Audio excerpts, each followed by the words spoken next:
Hello and welcome to Unparliamentary Language, a political podcast that isn't famous enough to get Nate Silver on. And how are you, Rob? I'm very well, thank you. How are you? I'm good, thanks. Yeah. It's had a very moving Remembrance Day today, but I think we'll touch on that later. How's your weekend been? I hear you had a late night. Yeah, very late night, singing lots of karaoke, singing Rocket Man. I rapped the rap from My Humps by the Black Eyed Peas, which is a party piece of mine. I do actually know all the words to that song. It's very depressing. So how did you spend your time in between episodes? I heard that you had a brush with sort of political royalty, as it were. Yes, I have stood mere meters from the man, the legend himself, John Bercow, who he's our unofficial mascot, I suppose, seeing as he's in the logo for the show. He did all, the big numbers. He said, "Order!" When he was supposed to. It was very good. This is a question time style event organised by Wycombe School. So one of our listeners, his girlfriend is a teacher there, and there was this event arranged by the students there. It was very good, really. So they had, it was two panels, one after the other. So the first panel was students from local schools, all kind of putting on a particular role, a bit like Model United Nations. So there was one guy who was like, probably the most in character of them. Like, he was playing this libertarian character and got like actual boos from the audience because he was like completely full on down that like edge of YouTube kind of rabbit hole. And that was hosted by one of the teachers, and they went back and forth over various issues. It was a good bit of murmuring from the audience, a bit like we were in the actual chamber of Parliament.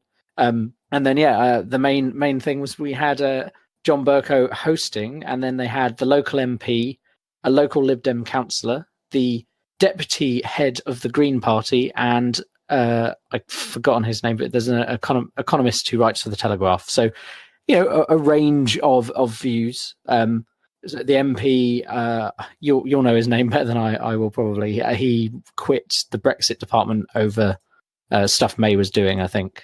Okay. Was he Remain or Leave before? Did he make his views clear on that point? Or I think he was Leave, but like he was kind of a sensible view to Leave. Like his arguments were very, he'd looked into like how WTO rules work and things like that. So he had opinions on them, but like he doesn't like the idea of a no deal kind of just drop out kind of thing. But I think he also was against the kind of closer knit, mostly EU kind of deal that seemed to be what the government was going for. I think that was his opinion anyway. Yeah. And was the topic of discussion, was it mostly Brexit, or were there sort of more like student-focused questions? Did they focus on education, or was there anything particular about the questions that were asked to the panel? No, I think there was a good mix. And obviously Bercow did a good job of stopping people going off on rants about Brexit when it wasn't the main point of the question. There were a few Brexit questions, obviously, because that's what people are worried about right now. But there were questions about allowing children to vote, 16-year-olds and up, that they can get married at 16. Why can't they vote? That kind of argument. And there were some other discussions, other questions about, talking about how Trump's affecting things, which I suppose we'll get on to later when we talk about the midterms. It was a varied discussion, and it was very well done. It was very civil in a way that like even TV question time can often get a bit partisan. There was a lot more, I think there was a lot of talking about, often you jump to conclusions based on a person's opinion about a particular topic. So, for example, they have an economist there from the Telegraph. You assume he's going to be quite right-wing in some of his views, but he often was agreeing with the woman from the Green Party. So, there was, I think, it was a good debate in that it showed you how a good debate should be run, where there wasn't name calling, there wasn't ad hominem attacks and stuff like that. It was discussion of the issues, and people may have disagreed on those issues, but they made their points clearly and succinctly. And in general, it was an actual nice political discussion, which I feel is something we're probably missing a bit nowadays in a lot of the stuff we see on TV and YouTube and so on. So that was nice. No, that sounds excellent. I mean, I've never had the chance to go to Parliament myself or watch anything like that. So just getting that little bit of Parliament sort of like in your school environment must have been really excited. And I hope the students like took a lot away from it as well. Yeah, I mean, it's amazing. I mean, they seem to have arranged it all themselves. The teachers were very they came to me with this idea. I was like, that's never going to work, and then it did. So I think it shows what you can get done when there's a will, there's a way. But yeah, it's very impressive that and it's also great to see people getting engaged at such a young age. I mean, we're talking A-level students doing the actual organising, but then there were lots of students there like helping with tea and coffee, etc. So there are people who have turned up for the evening because they were interested, and I think that's great. Sounds awesome. Yeah. We'll bung a photo in the show notes of the panel that was sent to us by the school. So we'll put that in there.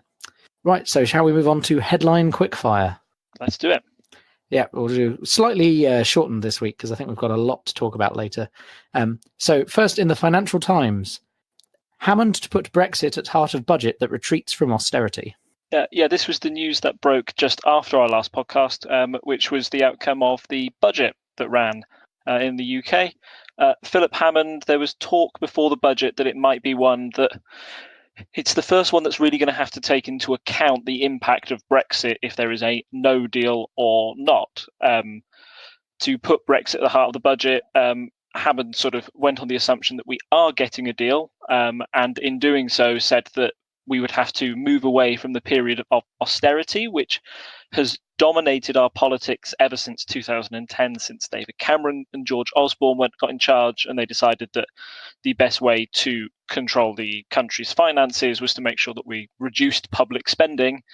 It seemed like a good idea at the time, or at least was, an idea that ultimately won them the election. However, it's been deeply unpopular as time has gone on, as public services have been squeezed and people essentially can't get the same sort of level of service or quality that they had before the crash. It's one of the biggest issues that the Conservatives have had, and it's one of the biggest issues, like the differences between the two parties in the 2017 general election. The Conservatives are often heard saying, like, there isn't a magic money tree. We can't afford to spend these things. We are the party of the sensible financial spending, while Labour would just spend money on anything. But I think the results of the 2017 election prove that public opinion has shifted to no, we don't want austerity anymore. We need to put money back into our public services to fund them. And this is the Conservatives reacting to this. I think on the day, many people seem to accept it as like, oh, okay, if austerity's over, that sounds good. And, there would be a lot of, vote winners in here for the Conservatives. But I feel that the day after, the papers and a lot of commentators looked at it a bit more closely and said, they say austerity is over, but one, I don't know how they're going to fund it, and two, the money that they're putting in doesn't really seem to match this claim that austerity is over. Did you hear the claim about the Hammond saying that schools would have money to buy little extras? Yes, I mean it's hard to be on Facebook with knowing people who are teachers and not have seen the furor over this.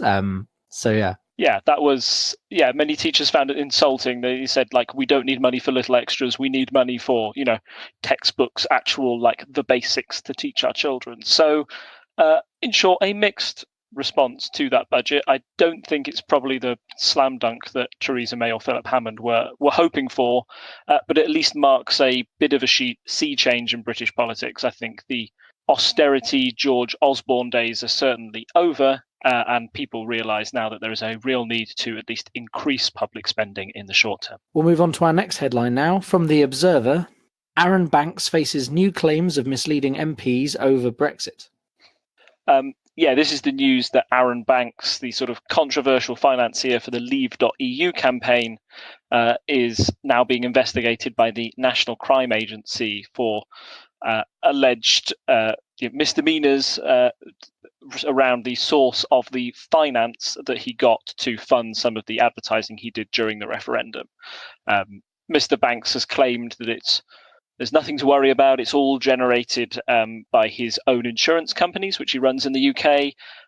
However, some seem to think that there's some dodgy points in that. I think the Financial Times brought up the point that Rock Holdings, the company where he said generated stuff, is actually just a holding company. And the alleged thing that's going on here is that people think that Russia or an outside source may have provided the funds for Leave.eu to put out their controversial advertising, their controversial campaign messages during the referendum, and when there was such a narrow result, those sort of messages could have swung it in favour of Leave.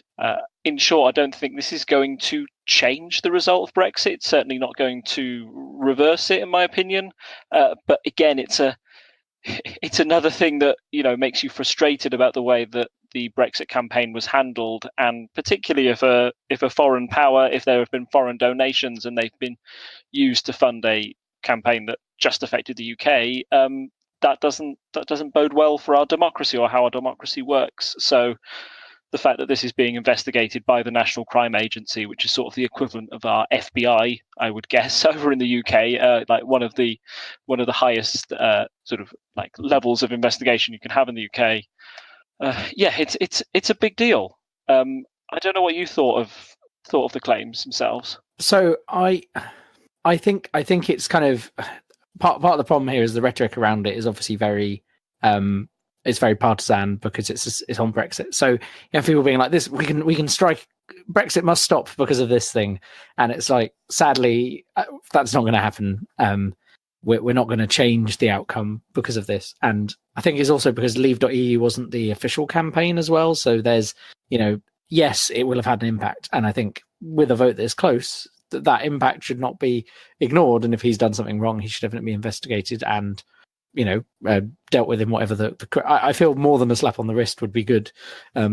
He's clearly a man who can fund an entire political campaign. So therefore a small fine probably wouldn't be enough for him. But I think it's kind of the problem. There's a lot of this stuff kind of going on around the sides on the Leave side. And I think, how to describe this really? I suppose it feels like the campaign was fought more fairly from the Remain side, which is also my side. And it's hard to disentangle the fact that it feels like the other side were cheating from, if it didn't feel like that at the time, we felt like, okay, they did win fair and square, even though we don't agree with it. Now it feels like, oh, well, this little thing happened and this little thing happened. And it's kind of like, none of those little things is enough to be like, well, you were fully cheating, stop Brexit now. But it's also... Yeah. They add up, don't they? Yeah, they add up. And it's like, it's irritating that the other side wasn't playing fairly, especially when it was such a close vote. And we can't go back in time and see what would have... You can't run that vote again and see what the result would have been if that hadn't happened. Obviously, we can infer that maybe less people would have voted for leaving the EU, which, it just doesn't fill you with hope for the political system, I suppose. It's kind of generally anything that undermines the political system in any way is not great.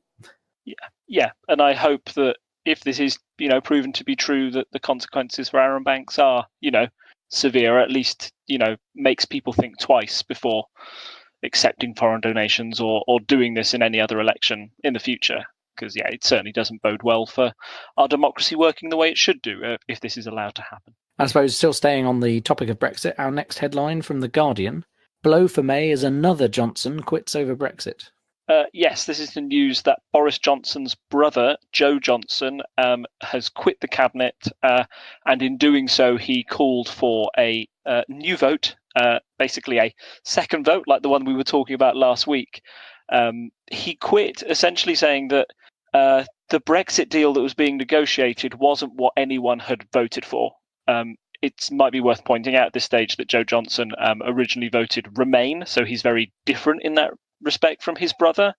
But some of the rhetoric coming out of his resignation sort of put quite a harsh light on the way that those who know what's happening in Brexit most closely, i.e. the cabinet, they're the ones getting all the inside briefings, how they really feel about what's going on. And it appears that they think that Theresa May's putting on a brave face, where actually she's not going to be able to return anything that either Remain or Leavers would really want.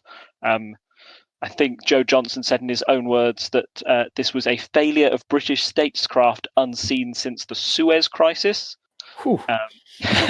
That that even a no-deal Brexit may well be better than a never-ending purgatory. So in that respect, he's talking about this backstop idea. Do you know about the backstop and how it would work? I'm not sure I'm fully up to date on it. The backstop is the idea that there would be, if everything, instead of not having a no deal, it's like if everything goes wrong, we do this, this, and this. Yes. Yeah, you essentially, to put it in layman's terms, you kick the can down the road. You say, we are going to do a deal sometime, but because we can't agree a deal over Northern Ireland, we'll just keep the EU rules in place until we sort that out. And so what he's saying there is that, this could never ever get sorted out, and we're just always in the process of endless negotiations. This could go on for years and years and years past Article 50. There's no clean cut. Yes, he finally added that inflicting such serious economic and political harm on the country will leave an indelible impression of incompetence in the minds of the public, and that the democratic thing to do is to give the public the final say. Essentially, he's saying that Theresa May has really ballsed this up, and that if she was to mess this up, then everybody's going to be unhappy. Remainers are going to be unhappy, Leavers are going to be unhappy, and that will do such damage to the political system and the public's belief that, politicians are the best people to make these type of decisions, that we would need a second vote to at least have some sort of definitive democratic stamp on the Brexit process. Because at the moment, nobody's going to get what they want. So moving on to, I suppose, it's Sunday today as we record. In the Mail on Sunday, their headline was 100 years to the day a nation bows its head. So today is the 11th of November, and that means it's Armistice Day, but also it's a special one this year because it's 100 years since the end of World War One. Did you have anything to add on that? I suppose we're just kind of mentioning it.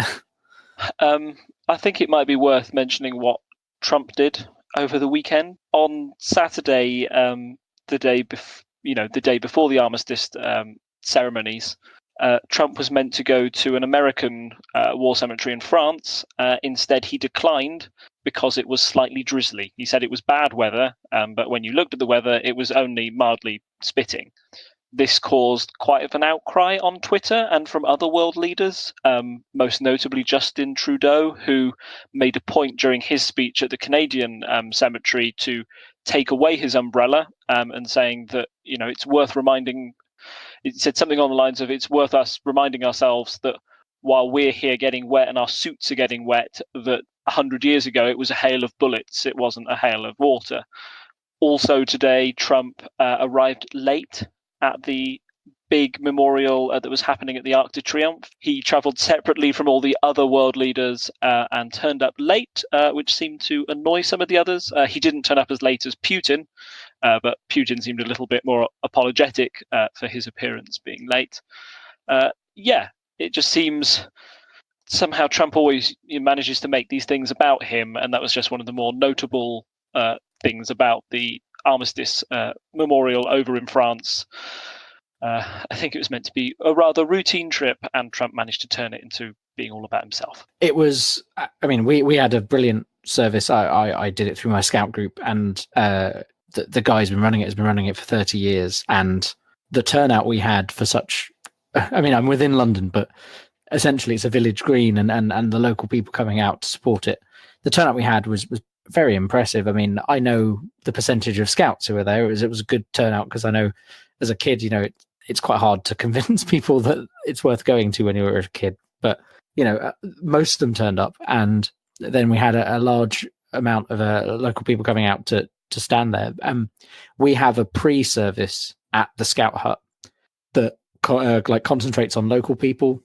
And this year, one of the GSL is a teacher, and she'd gone through and done a similar service at school, got all this information on local people, and it was very moving. It's very moving, and I think it's easy. As an adult, obviously, it's easy to get the point of this, but I think the kids still get it. Like, they understand this was, there were people the age of them. There was a nearish to us. There was a 12-year-old who signed up because you didn't have a passport back then. Like, you had a birth certificate, but this kid went and fought in the Somme at the age of 12.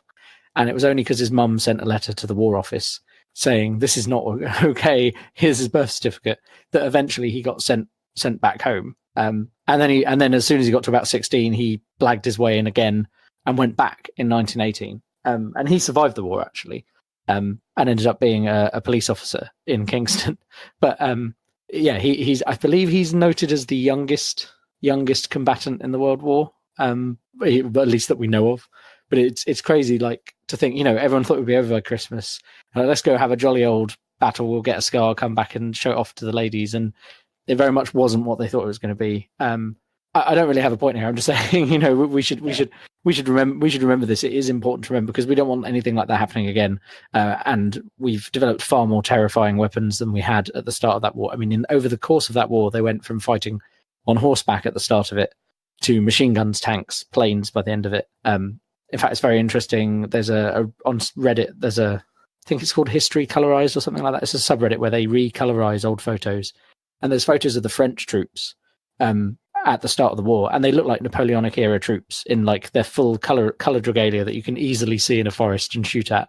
And obviously by the end of the war, they were in kind of the traditional olive drab kind of colors that we associate now with war. But it's crazy how quickly everything changed in that war. And obviously that led to a terrible death toll. And I would hate to think what a modern war would be like, on that scale. Especially with the nukes and things like that people have nowadays. That's why we do things like we do today, isn't it? It's to remember the horrors of war, almost the consequences, as a reminder. Yeah, make sure exactly. We don't do it again.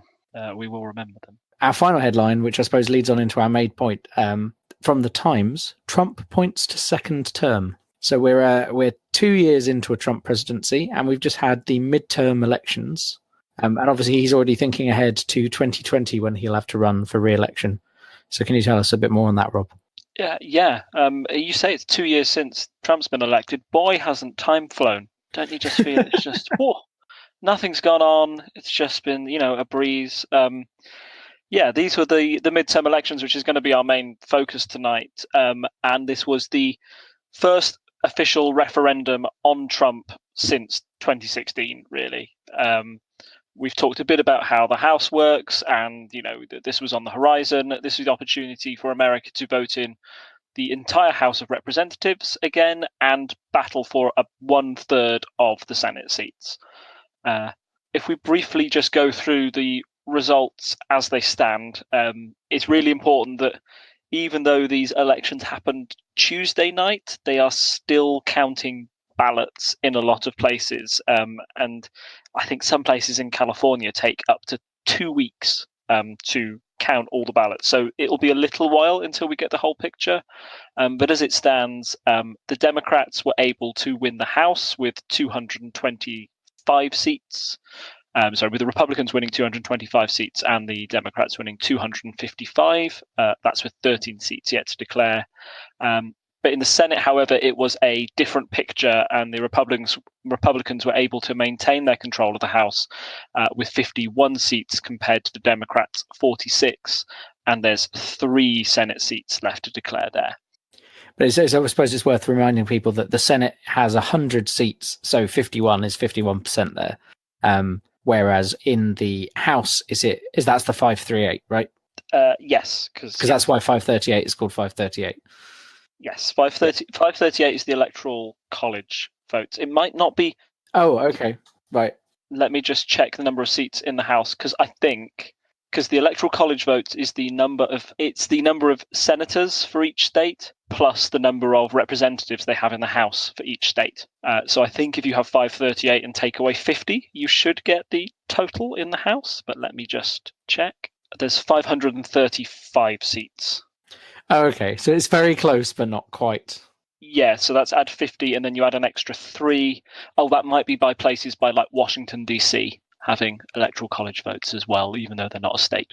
Right. Okay. I think it's oddities like that. But anyway, so yeah, there's 435 seats in the House, and the Democrats currently have 225, and the Republicans have 197. It's often the case, right, that that at least one of the houses will go to the other side after you've had an incumbent president.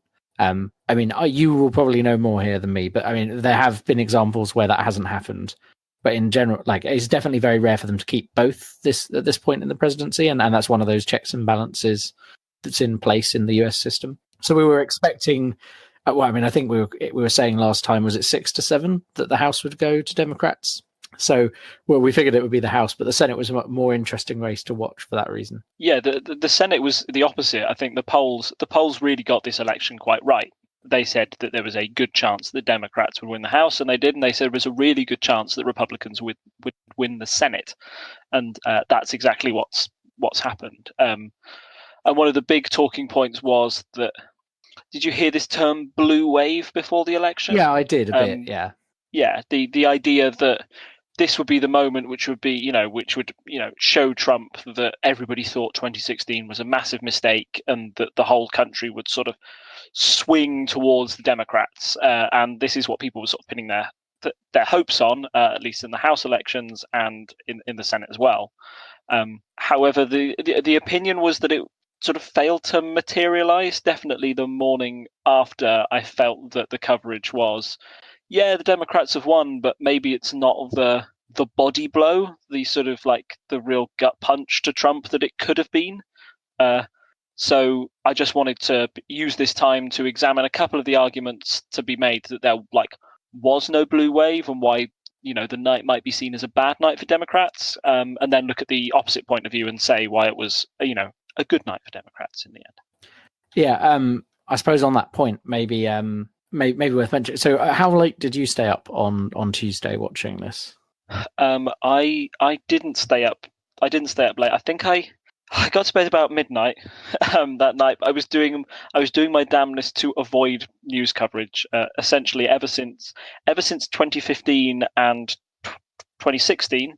Where I watched elections and then saw them slowly go bad from my point of view, with the Brexit and Trump ones, I've always felt like I've been a bit of a curse. So I try and think, no, there's no point. Just go to sleep and wake up. So I got about the first hour of coverage, and probably with how bad that was going, or how less good it appeared to be going in that first hour, that encouraged me to go to sleep. Okay, I mean, I suppose I was in a similar position, except I'm really bad at making myself go to sleep when there's something interesting going on. And I think I mentioned before, I'm on some other Discord servers. There's one which has a lot more Americans on it. So they have a politics channel, and I was in there and I was chatting to people about it, and I kept looking at my watch and the time kept going on. I did go to bed about 2 a.m, after which I think it was pretty certain that they were going to win the House and that they'd lost the Senate. But there was, I suppose the reason I want to mention here is, there was the forecast that we'd shared from 538, and it turns out at the start it was very reactive to the results coming in. So the first, it seemed to be reasonable to start with, and it was going, I think at one point it went to a 19 in 20 chance of the Democrats winning the House, because they had a few early calls for the Democrats, and then at about it must have been about 12:30, maybe 1 a.m.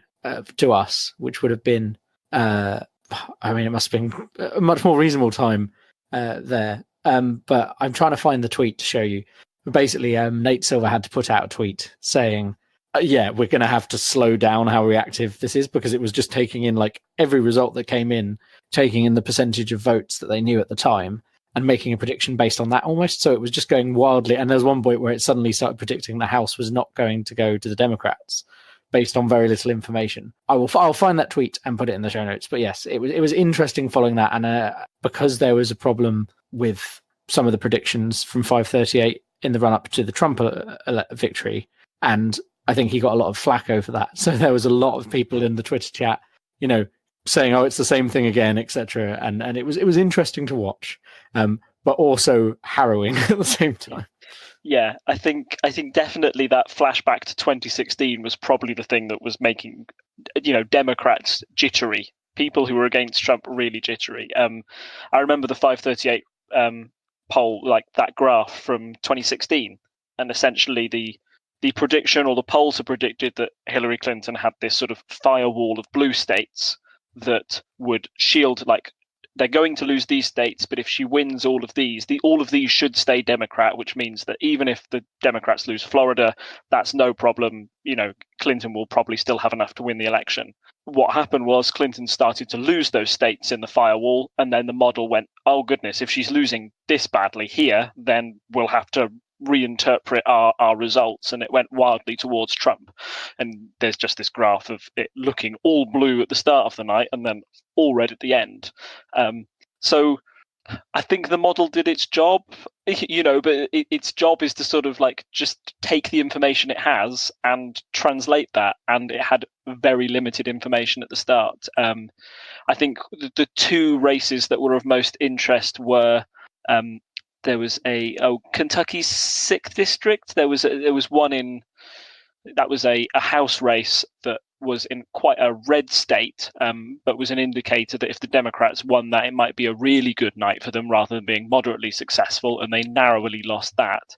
And then there was a congressional election in Indiana, so that was in the Senate, where the Democrats were defending a seat, and they ended up losing that to the Republicans. And with all the races that were going on in the Senate, we already talked about this before, but the Democrats are actually defending a large amount of Senate seats, because the last time these elections happened were in 2012, which was, Obama won that election. So it was a fairly high point for the Democrats. A lot of those places had voted red for Trump. And if the Democrats had any chance of making sure that they got a majority in the Senate, then they'd have to keep the ones they already had. And that was lost really early on.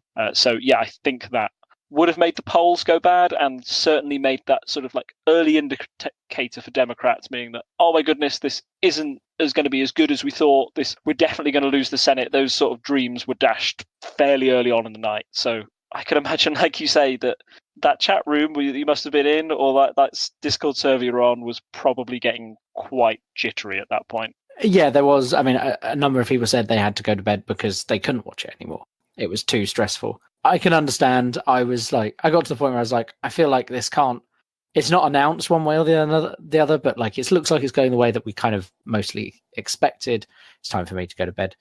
So I did, and I was glad when I woke up in the morning to see that it was essentially where we'd got to at that point. Like we thought maybe there'd be more seats in the Senate for the Democrats, but I think it seemed like they were going to win. The Republicans were going to win there in the end. So yeah. That kind of brings me on to my second point. So those were the results early in the night that made people feel nervous. The second reason why it felt like a bad night for the Democrats was that the really high-profile races in both Florida and Texas went the way of the Republicans. So there was a gubernatorial. Thank you. There's a gubernatorial election in Florida. Between DeSantis, the Republican candidate, and Gillum.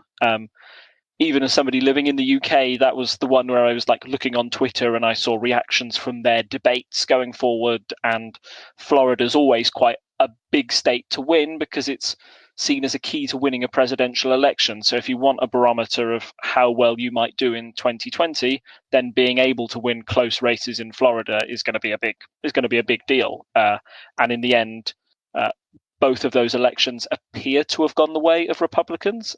I say appear because at the time of recording, the result is so close that they've had to put in a recount. There's only a gap of 0.2% in the Senate election between Republican Bill Scott and the incumbent Democrat Bill Nelson. This is a race that sort of Trump has tweeted about as well, and there's a lot of confusion about it. I saw a tweet earlier. I'll see if I can find it.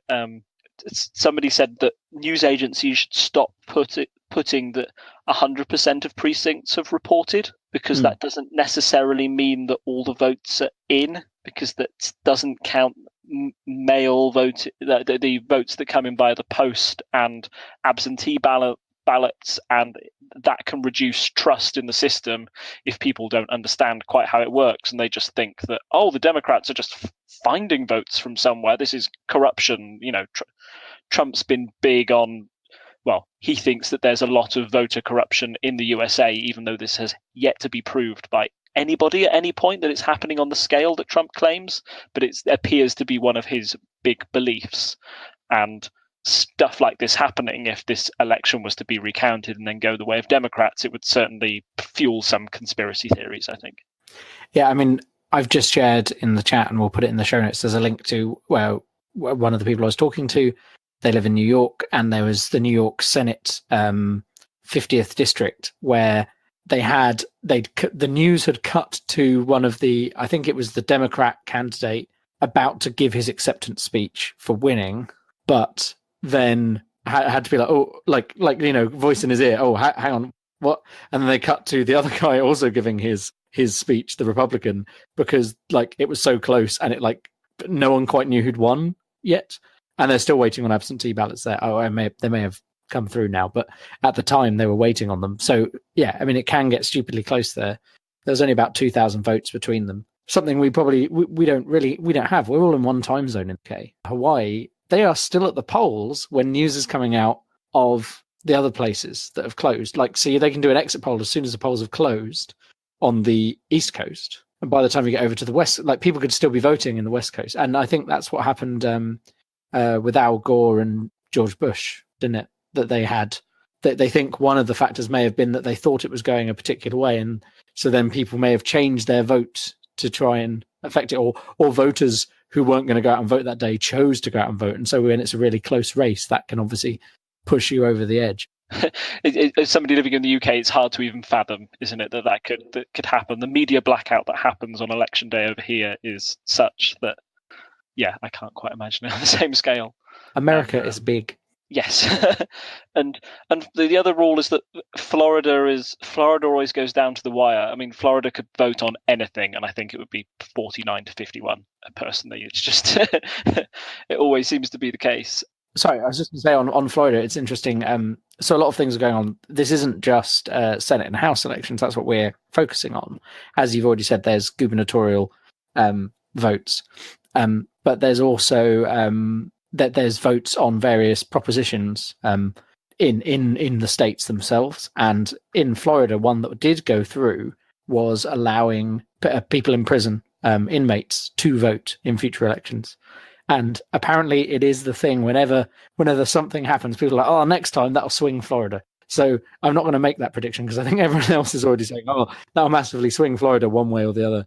But yes, it's just worth mentioning that got through. And I think overall there was an interesting picture of progressive propositions going through at the state level, but that not necessarily lining up with the votes at the Senate level for the senators, where they might be voting for an incumbent who they trust, for example. Yeah, you vote for so many things at American elections all at the same time. You can vote on your governor, your senator, your House representative, and these propositions that a lot of people don't bother to vote on all of them. Somebody might just go up and just vote for a senator. So it may be that the more politically active, or the people who feel that they can make a decision on these things, went and voted and got the more progressive measures on the ballot paper through, because they're the ones who'd read up and like, oh, okay, that's I know what this proposition is going to do. I feel if I went to the ballot box and had done no research, I would feel a bit tentative about putting in X about, it might say give prisoners the vote, but I might not know all the implications of that. I'd want to do more research into it, if that makes sense. So I can understand why you get that split ticket, or the sort of like the juxtaposition in the results in the USA, where even if a Republican is able to carry one area, the Democrats are able to carry another. So yeah, just an interesting aside on that type of voting. The other race I wanted to mention as well for the Democrats that went badly, or at least had some bad optics on it, was the race in Texas. So Beto, somebody's going to correct me on the pronunciation, I know.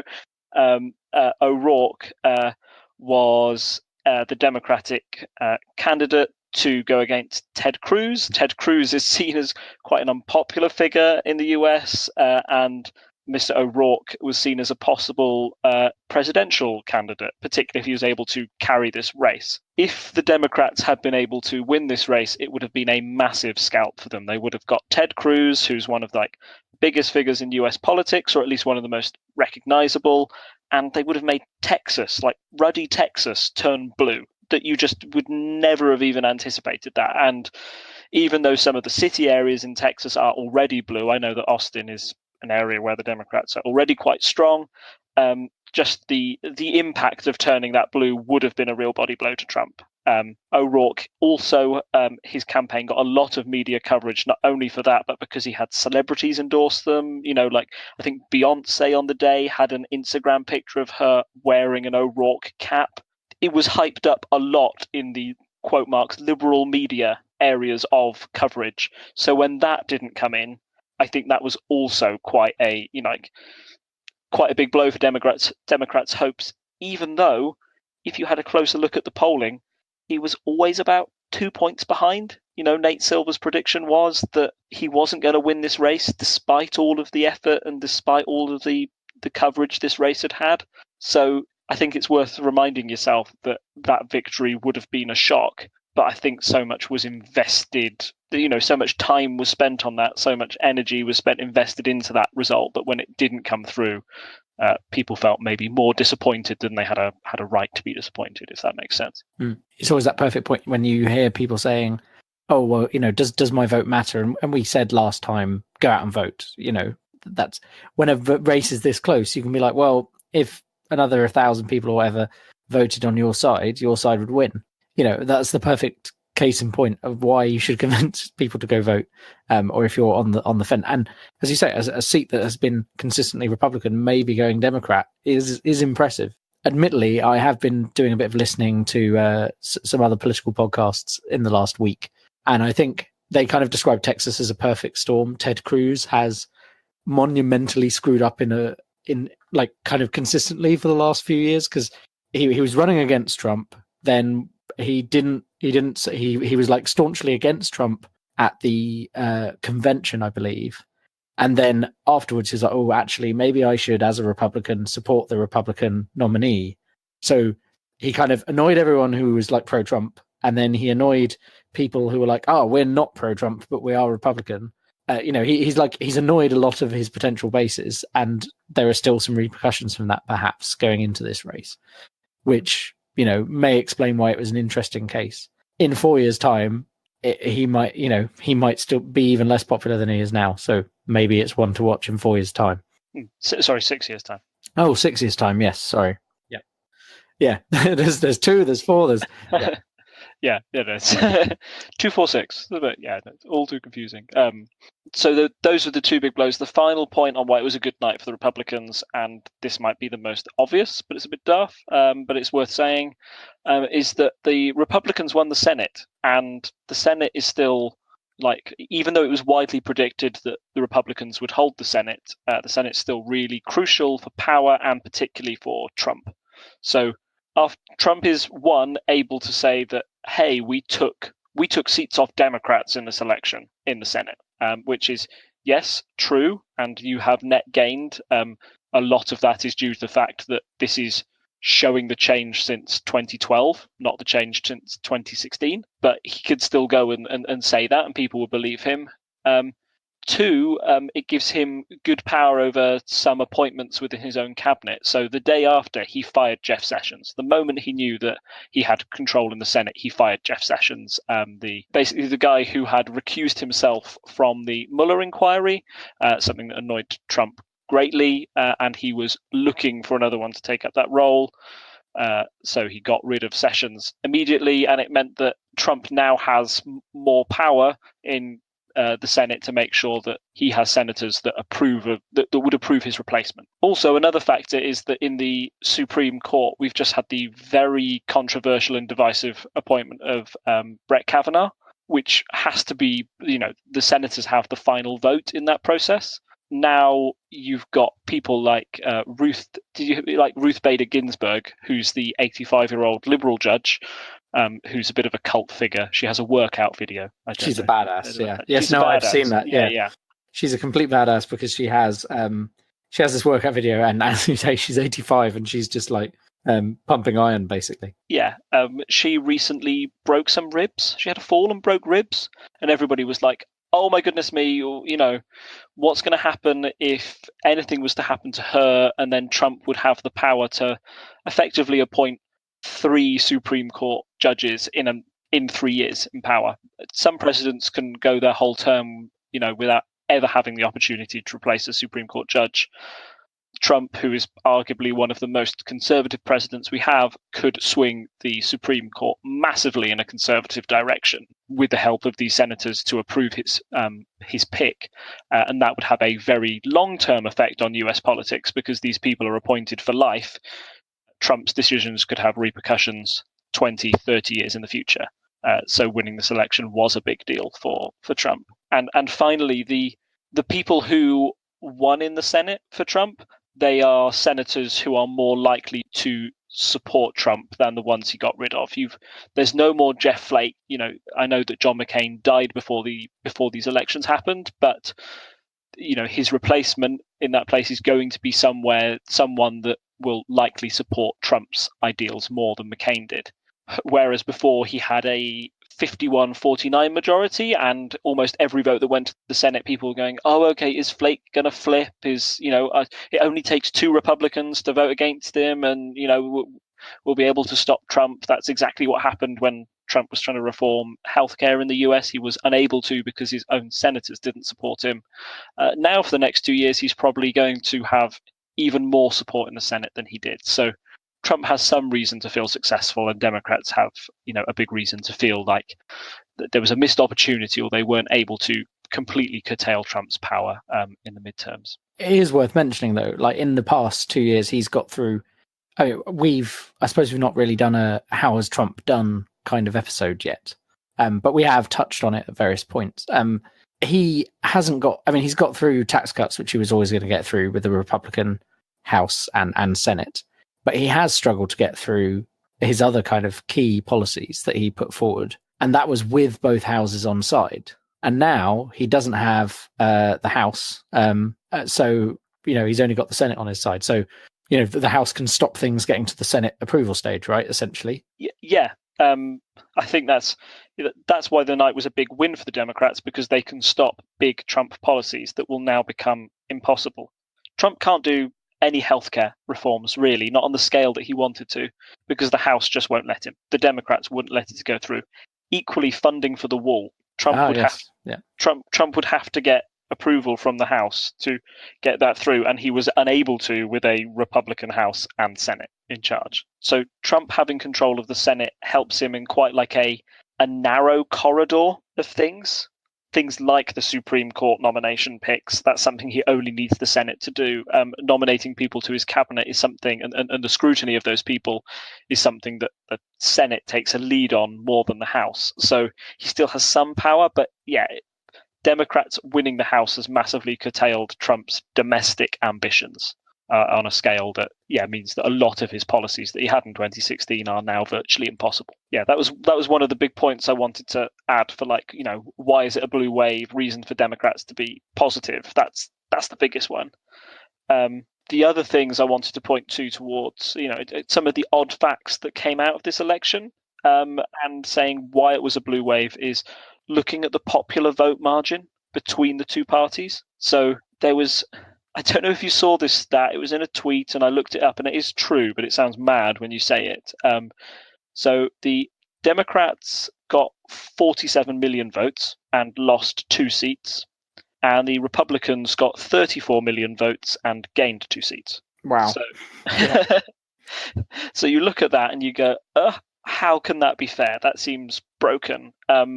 It's worth pointing out that this is only looking at the votes in a third of America, and California had senators in this elected in this sort of round, which means that if California is a very heavily Democrat area, the amount of votes it takes for them to elect one senator is massively disproportionate to how it would be in a smaller state. And we talked in our sort of summer specials on how US politics works, that the Senate is specifically designed to make sure that states have power rather than people. People are represented in the House. That's why the House went to the Democrats. That's why it's fairer in a sense.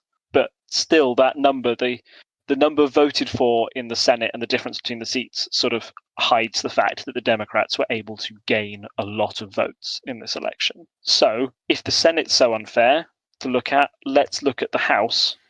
Just before you move on there, talking about blue wave and the vote share, I've got a tweet I'm just going to share in the chat and again in the show notes.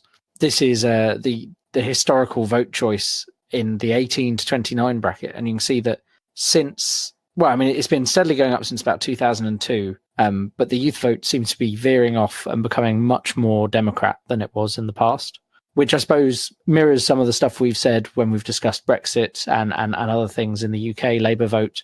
But it's interesting that it looks like it is actually a relatively recent phenomenon in the US, whereas I would say that's probably fairly well established in the UK, that there is that age difference in the Labour Conservative vote. Yeah, it's getting. I think it. I don't know. It may have been there more for a while, but I remember when I was studying politics at university, age was briefly mentioned as it was a slight factor, but it's nothing to the degree it is now in elections, particularly since Brexit. I think Brexit was the turning point for the UK, where you see a real divergence in the way that youth groups vote for the different political parties. And I would say that Trump is the real defining factor for historical difference in age turnouts, although you could maybe argue that Obama had a big effect in 2012 when he ran, and in 2008 as well. I think those are where the little spikes are in the map for the Democrats there, that the difference in the age is slowly going up with Obama as well. The biggest factors in these elections, if you wanted to look at what's more likely to make you a Democrat over a Republican, age is one, education is another. There was a big swing of white college-educated people who traditionally would vote for Republicans are now going to the Democratic Party. The white college-educated vote is a big factor and something that is swinging the suburbs of America as well. A lot of these suburban congressional districts went to Democrats, whereas the more rural areas are seeing a big swing towards Trump. Yeah, it's the dividing lines in American politics are becoming less about the actual politics and more about demographics than they ever were before, which seems a bit bizarre, as you know, the politics have never been more different between the two sides. Kind of a move towards partisan politics in general. Yes, yeah, precisely. One of the big takeaways that Nate Silver's team had was that partisanship was a bigger factor than incumbency in this election. So usually when you have an incumbent in an election, people say, oh, well, they've done a grand job over the last few years. I'll vote to keep them in. I don't know much about politics, but yeah, sure, I'll keep them in. You know, if it ain't broke, don't fix it. With the sort of opinion of long-term politicians at the moment, there seems to be almost like an anti-establishment wave going through the world at the moment, or at least in politics. Being an incumbent in some ways is a disadvantage, and people are more likely to try something new or want to have the new option to see if they can change something. So incumbents actually lost on average more during this set of midterms, and if you looked historically at a way a place had voted, then those changes were amplified. So whereas there would be like a very close district in the past, or you would go, this area should be Republican, but they've had a Democratic senator for years, and that's why people keep voting him in, because he's a good senator, and people vote for the incumbent. Those sort of places went Republican this time round because historically they had the demographics to go Republican, and people are voting on those lines rather than on what the actual people are, if that makes sense. So you also want to talk a bit about gerrymandering, I think. Before the election, it was reported that Democrats would need a 5% popular vote margin in order to take the House. Is more than beating, in a first past the post system. Yeah, if somebody said, "Oh, sorry, you got 0.8% more votes than the other guy, in total, but sorry, that's not enough to get a majority," you'd feel pretty narked. And the reason why the Democrats needed such a big margin only to get a majority is because a lot of districts are gerrymandered. So they crack and pack districts, which basically means they put all of the Democrats in one area and then spread the Republicans out in enough. That's generally what happens. It depends who's in charge. It depends who the governor is, but it tends to be that with more Republican governors in charge at the moment, that the Republicans are the ones with this inbuilt advantage in the electoral system, which means the Democrats need a 5% popular vote margin in order to take a majority. Yeah, those sort of inbuilt advantages for Republicans are in the system, which means it's a lot harder for the Democrats to win victories. So by the Democrats getting about a 7% gain in this election. It means that they won a lot more seats than they got the seats they needed to get a wave. I think if Republicans had got a 7% popular vote margin, then that wave would have been even bigger throughout. So yeah, it's easy to think the Democrats weren't as successful as they could have been because of the advantages that Republicans have in the system. So we've talked about why wasn't it a blue wave and why was it a blue wave, and tried to show both sides there as much as possible. Talk about, there's a lot of points going into that, and I think probably maybe the most interesting one is the one about the popular vote, especially when we project forwards as per the headline we used. What does this mean for 2020? What can they get rid of Trump after one term, which obviously is what the Democrats would want to happen. I mean, I don't even know how common that is in US politics to have a one-term president. Presumably you have to be pretty bad for that to happen. Yeah, you do, or you have to be on the, George W. Bush Sr. was a one-term president, but he was coming after 8 years of Republican governorship, of leadership before them in Reagan. So it tends to go like, political parties tend to have about 8 to 12 years in power before they switch. For a political party to have just 4 years in power before it switches back would be really rare. So Trump would hope that he would be able to get re-elected. The nation seems really partisan at the moment, which means that as people become more entrenched, it becomes more and more unlikely that a candidate will emerge that will be able to reach across the divide and get a sort of a clean sweep and say, no, I'm the central candidate. I'm somebody who, both Democrats and Republicans will feel happy voting for. Neither of the political parties is in that place where they can get that type of candidate to a leadership role, which sort of reduces the Democrats' chances of winning the House. It means that Republicans are going to double down on Republicans. States that are red are probably still going to stay really, really red. So it reduces that chance, but it doesn't mean the Democrats can't win. It just might worry them in close electoral college races. As I pointed to before, Florida's really important to win. If Democrats can't win Florida now at a senator level or a governor level, then that puts some doubts into how successful they'll be come a general election in 2020. Maybe the biggest point to take home from this is that the way it usually goes, the way that American politics usually goes is that, and I'll use Obama as a textbook example. Obama won in 2008 big. He won the House and the Senate and had full control of American politics for 2 years.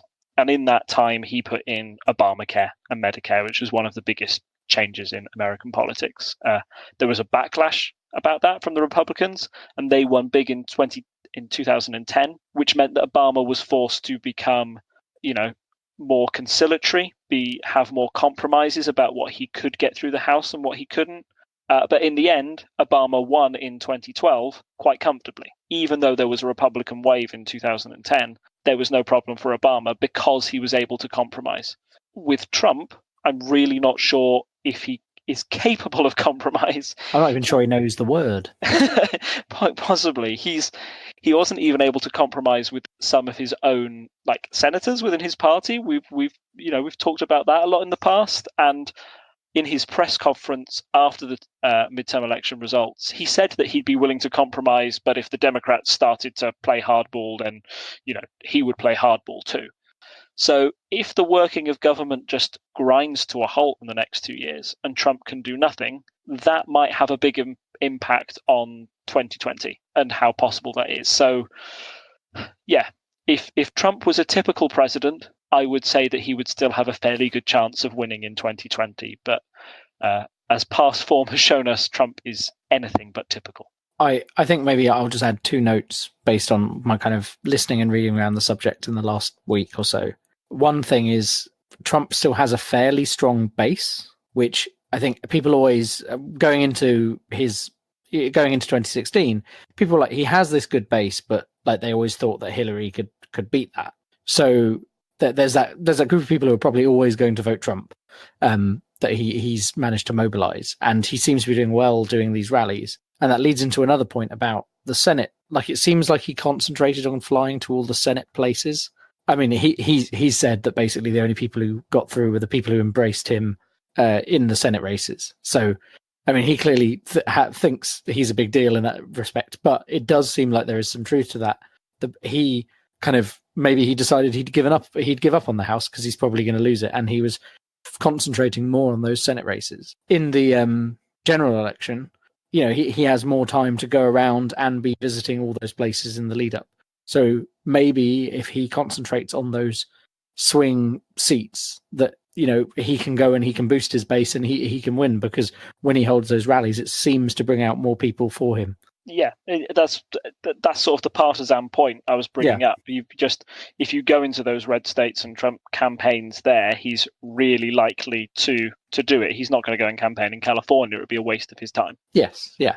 That base is always really important. That's probably why Trump is never going to lose in a landslide. He's not going to have that happen. That's probably what he's guaranteed himself. The big question remains is that when you go to bellwether states, when you go to places that are close or on the fence about Trump, are they really going to go for Trump in 2020 or not? I think what it means is, unfortunately, I don't think election night 2020 we're going to be going into it thinking, oh, this is going to be a breeze. Trump's definitely going to lose. Whatever happens, it's going to be really, really close. And it's going to come down to a very small number of states. And we will be there to discuss it afterwards. Yes. So I suppose quickly we want to move on to our quick polls update. I know we haven't talked much about the UK this week, but maybe have a quick look and see where things are going. Let's have a look at that quickly. It's interesting if you look at the overall graph, actually, while you're bringing up the more recent results. It looks like Labour has been on a downward trend since June 2017. Like their overall trend, they're just going down. And you see the Lib Dem base just kind of coming up, the Greens coming up a bit, and the Conservatives coming up a bit in the last month or two. UKIP have had a few jumps and then seem to be dropping down again. So it's just kind of interesting to pay attention to, I suppose. Yeah, there's a recent Survation poll that came out that put Labour ahead by one, which, may show that time is slowly running out for Theresa May. I feel that the Joe Johnson resignation that we touched on earlier was a good old-fashioned traditional sort of politics resignation of I don't agree with the way this country is going, and really set a marker for Theresa May that she's losing. But to lose a Remainer in Johnson, and when she's already lost Leavers like Davis and Boris Johnson, is a worry. If she can't keep those two sides, those are the two sides that she's trying to keep together. And if neither are signing up to her plan, as soon as they lose confidence in that, then I think people are more likely to turn to Labour for a solution. But I was going to say, but equally, we've had 11 polls since the 1st of October. One was a tie, so let's, for the second, throw that away. You've got two with Labour ahead of one, and all the rest are Conservative ahead. And only one of those was Conservative only ahead by one. So it looks like the Conservatives have held quite strongly through October. Yes, and it's been the pattern, as you said, since last June that the Conservatives have sort of held their lead over Labour for a time. I keep saying it every time, but the Brexit negotiations will be the deciding factor for May.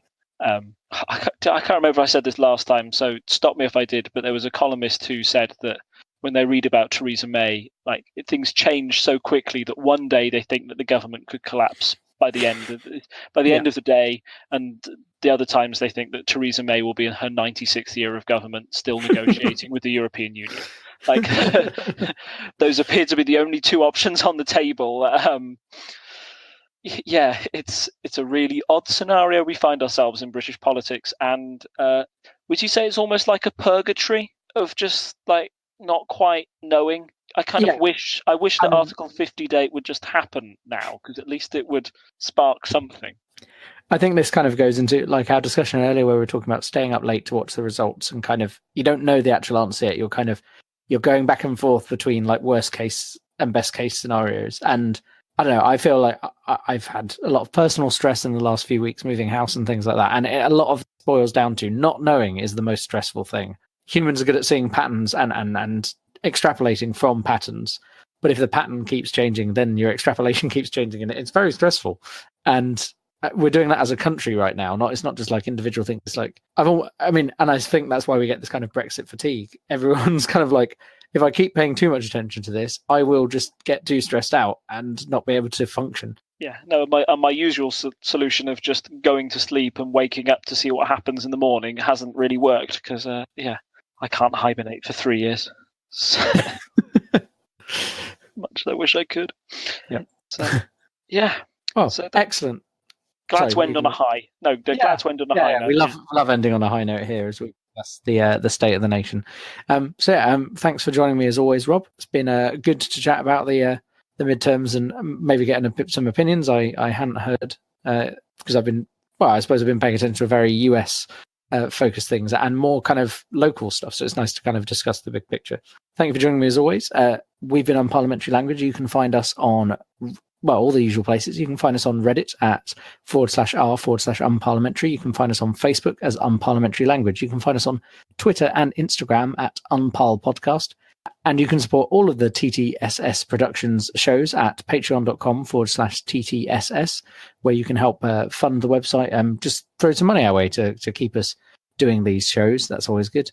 And of course, it always helps us if you go onto Apple Podcasts or whatever your app of choice is and write a review, give us 5 stars. They were great. That helps people find the podcast. So that's good too. Until next time, it's goodbye from me. And it's goodbye from him. Bye. Bye. Bye. Maybe we can add that to the extras if I just, have a little bit of, what are you going to do with all that junk inside that trunk? I'm going to get you drunk, get you love drunk on these humps. My hump, my hump, my hump, my hump, my hump, my hump, my hump, my hump, my lovely lady lumps. Check them out. So that was what I was doing for my time.